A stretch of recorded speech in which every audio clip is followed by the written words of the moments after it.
It's been a minute since we've had a new Redcat here on the channel, but it was worth the wait. On the bench is the new Gen 9 110 scale 4x4 trail truck. So in today's video, we're going to take a closer look at the new Scout body on this rig, some of its new features such as revised axles and 2-speed transmission, and I've got 2 locations picked out for some incredible off-road action. We've got a lot of new stuff to talk about on the Gen 9, and we'll start off with the International Scout 800A. This is a licensed body, so was the Scout 2 on the Gen 8 platform. This looks pretty shoebox-like, but when I went and Googled the 800A International Scout, it looks just like this. They did a great job replicating it. It has a separate grille piece, headlight bezels with clear lenses. You could put LED lights in it. It doesn't come with LED lights. You could also outfit the tail lights, same with the lower lenses here, and you could put LED lights in the dashboard to light that up.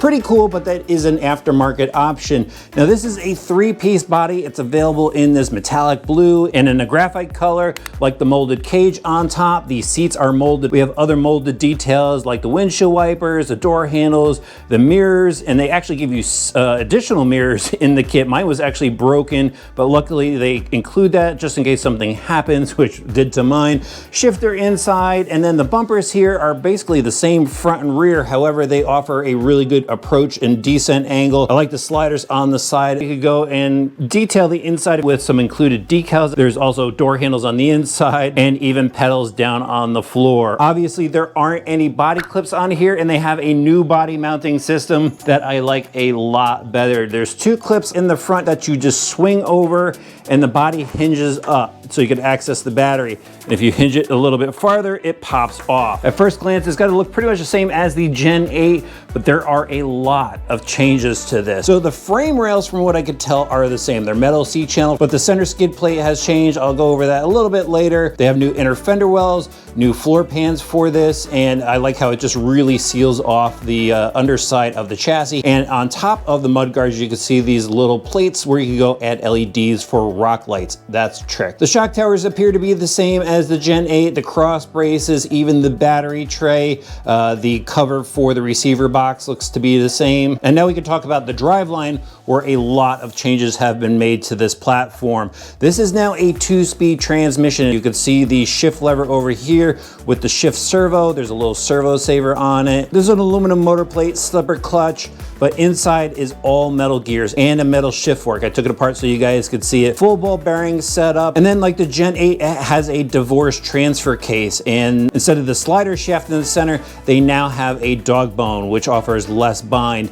I did go and take apart the transfer case, and it does have the heavy duty Mod 1 gears in there, but they are the composite gears. And I know they offer options for that if you want to go and upgrade it to metal. All right, let's flip it over. They have new drive shafts going down the center to the front and rear axles, and the front and rear axles are new. They look pretty much the same, but there's some minor changes here, and it's some good stuff. Some problems that we had in the past with the Gen 8 have been resolved. They now have a universal setup instead of the CV style setup, and these look really heavy duty. I mean, just look at the cross barrels on there.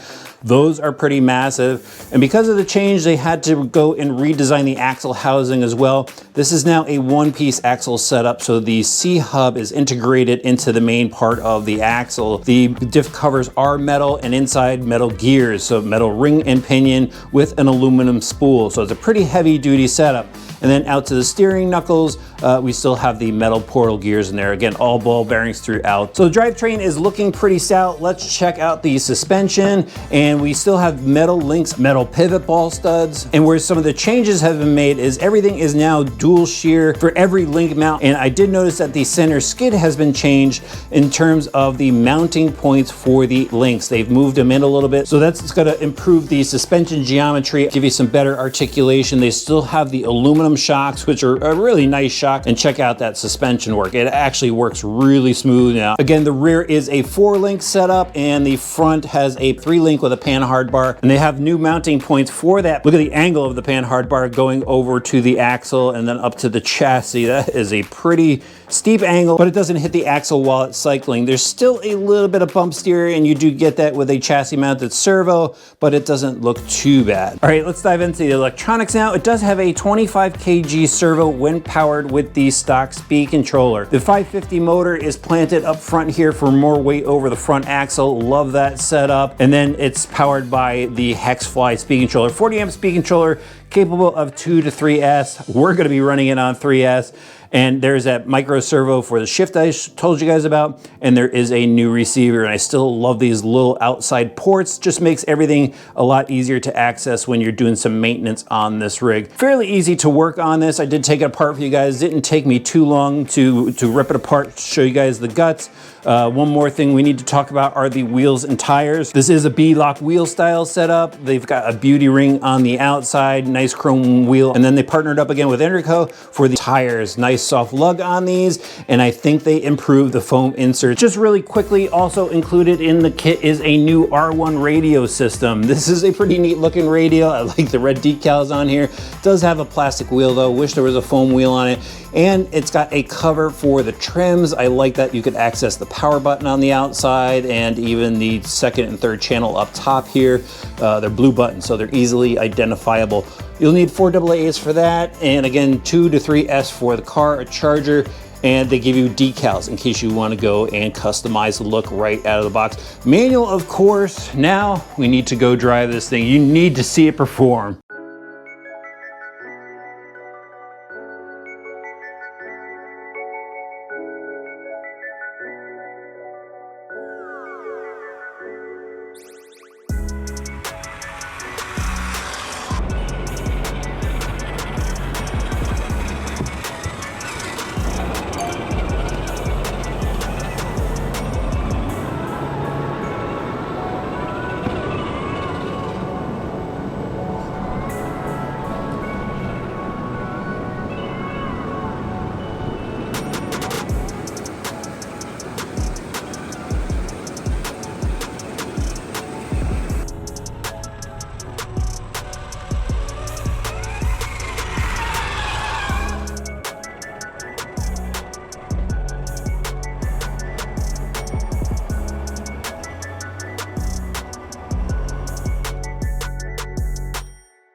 So far, I've got 2 states logged in on the Gen 9. I drove it at Yorktown Beach in Virginia and also drove it along the Housatonic River in Connecticut, and I'm happy to report Redcat has given us another fun rig for the trail. Now, my favorite feature on this is the 2-speed transmission. It's also a feature I have a problem with, so I'll tell you that in a little bit. But what's really cool about the 2-speed is the gap between first and second gear. In low gear, it's got a nice smooth crawl to it, and then in high gear with a 3 3S battery pack, this thing flies down the trails. And sometimes it's just fun to have a lot of speed out of a trail rig. But when it came down to crawling, it did a really good job. I like the suspension articulation. It seems to be smooth and fluid. Where it's not predictable is side hilling. There is a lot of weight up top, and when you're just crawling along a hill, it'll just roll on you without any warning, so you've got to know your limits when you're hitting your side hills. I like the steering on it for a ready to run. It has decent torque to it. I like that there's a metal geared servo with a metal horn,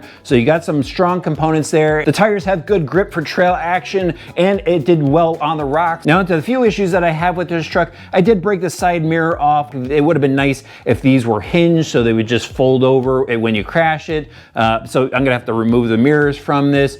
The transmission is my other issue. When you shift from first to second when stopped, it would actually lock up the transmission. And when you pull the throttle, you could hear the slipper clutch whining. You'd have to tap the throttle a little bit for it to jiggle itself into gear and then take off. So it didn't break anything inside the transmission. It's just an inconvenience. I'm not sure what the fix for that would be, other than maybe putting a softer servo saver on the micro servo so it's not slamming that shift arm into the transmission and just kind of softly pushing it in. That's my only guess. I haven't tinkered with it so far. I do have a crack on the body. I did bash this thing around pretty hard trying to break it, ran it through some rocks at full throttle, second gear with a 3S pack, and it seems to be pretty durable so far. So I like what Redcat gave us here. It's another interesting offering, especially for Scout fans. Let me know what you think about it in the comment section below.